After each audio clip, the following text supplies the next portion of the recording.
In the top stories, police release more info on fatal shooting on Craddock Road. Panic ensued at a school in Barbados following a simulated exercise, and teacher killed in knife attack at French school. Hello and welcome to the ZIZ Midday Newscast. Today is Friday, the 13th of October 2023. I'm your presenter, Shanique Harvey. Nationally, as investigations continue, the police have released more information on the shooting at Craddock Road on Tuesday that left one man dead. According to police, having received reports of gunshots being heard in the Craddock Road area, police responded to the scene and found 37-year-old Ibal Tyson of Low Street, Nevis, seated motionless in his car. The police say Mr. Tyson was accosted by armed assailants and shot multiple times while driving down Craddock Road around 8 a.m. Mr. Tyson lost control of the vehicle, which collided with a tree on the side of the road. He was pronounced dead at the scene. The crime scene unit of the Royal St. Christopher and Nevis Police Force examined the scene and collected pieces of evidence. Among these items are one firearm and one magazine containing 10 rounds of 9mm ammunition. The police are calling on anyone who may have information about this and other criminal matters to contact the nearest police station or call the Crime Stoppers hotline at 707. Minister of Sustainable Development and Climate Action, Honorable Dr. Joel Clark, has enlightened the youth and the general public by extension to other effects of climate change that are not usually considered. While making a presentation on sustainable responses to climate change during the budget consultation with youth on Wednesday, Minister Clark spoke of the erasure of historical and cultural elements. She based this explanation on what she called a people-centered shift in the country's tourism product offering. And of course, for resilient and regenerative tourism.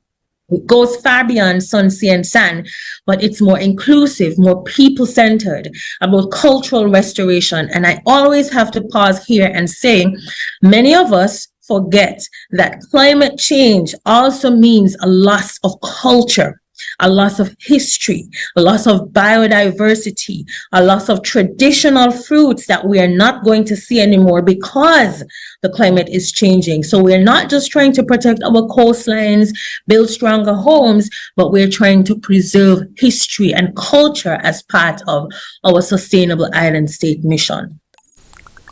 She focused her presentation on the three basic needs of humans, emphasizing the government's vision.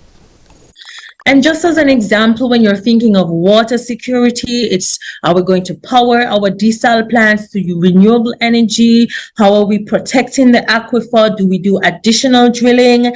What are the cost implications and how can ministries work together? Similarly, for energy, it's a geothermal partnership between St. Kitts and Nevis for one grid, as our Minister of Energy has said from day one, one grid, one nation, and it is possible because we are small. When it comes to green villages and food security, our Minister of Agriculture has committed St. Kitts and Nevis to 25% reduction in food imports by 2025. It means each of you have to play a part in making sure that we can eat what we grow and we can plant the food we need, not just in our farm, but in a community farm or in our backyards. According to the minister, St. Kitts and Nevis has adapted the 17 United Nations Sustainable Development Goals, or SDGs, into the 7 pillars that form the Sustainable Island State Agenda. A series of training sessions aimed at safe school recognition in St. Kitts and Nevis has been underway this week under the theme Transforming Education Through Self-Renewal, Holistic Partnerships and Digital Solutions. Chief Education Officer Mr. Francil Morris explained the importance of safe schools. That school safety is a very critical part of teaching and learning.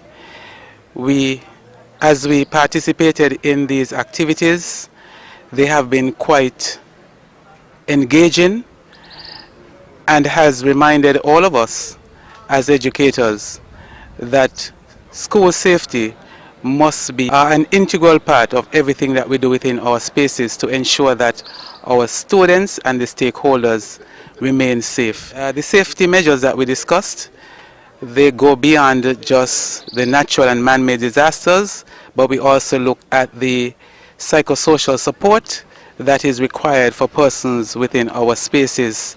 We also noted the fact that school safety goes beyond the regular drills that take place in our schools, but it's something that should be inculcated in every activity within our schools. Senior Program Officer of Safe Schools Sidima, Bernes Kodra, gave insight into the rationale for the Safe Schools Recognition Program.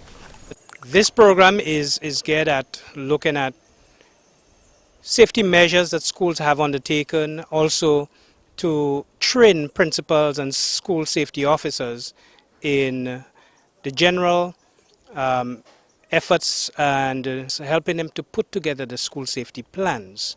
This recognition program goes one step further in that we would be recognizing schools later this year for their accomplishments, their innovation, as far as their input in terms of school safety.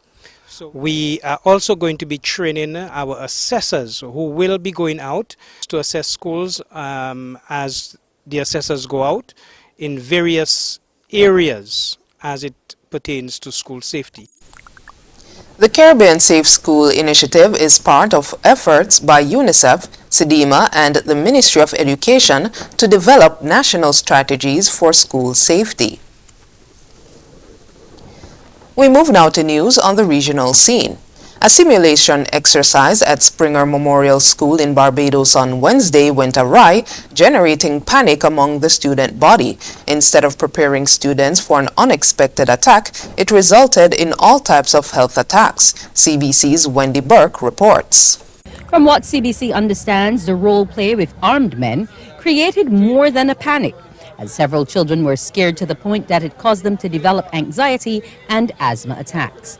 Ambulances were called to the scene and several worried and upset parents went and collected their children.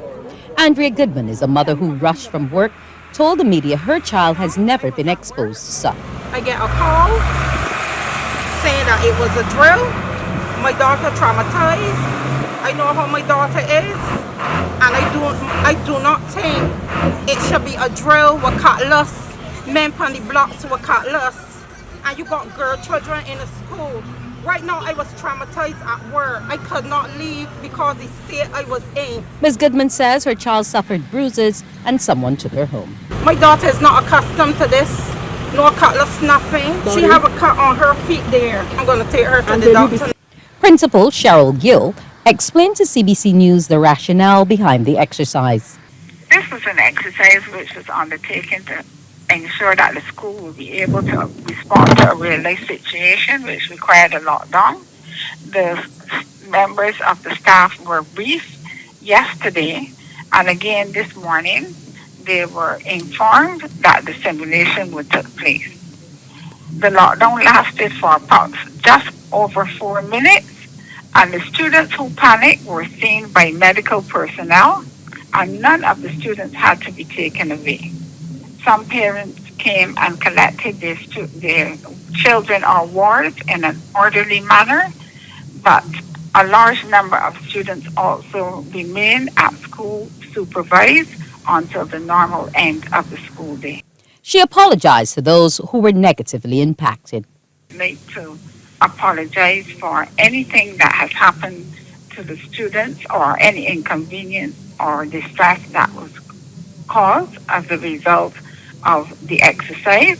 But I would also say to you that we as a school take the safety and security of the students very seriously.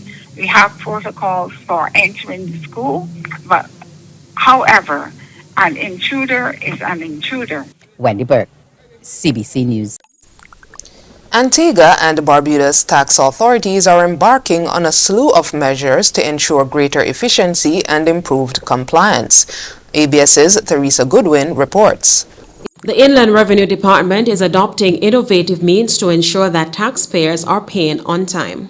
Deputy Commissioner Jermaine Jarvis says his department has engaged in more public awareness through its social media pages and tailored in-house training with select groups. It has also engaged with various initiatives aimed at simplifying and streamlining the tax payment process. He identifies property tax compliance as one of the weakest areas. Property tax is an area where we're trying to work on to ensure that we increase the compliance in that area because of the nature of property tax, especially in the region of vacant properties where, generally in our system we have the address of the property and generally not the address of the owner. With regard to the entertainment tax, Jarvis notes a high rate of compliance in submitting monies made from gate receipts. However, he expresses concern about the unincorporated business tax, which is obligatory for promoters operating events as businesses. We want to enforce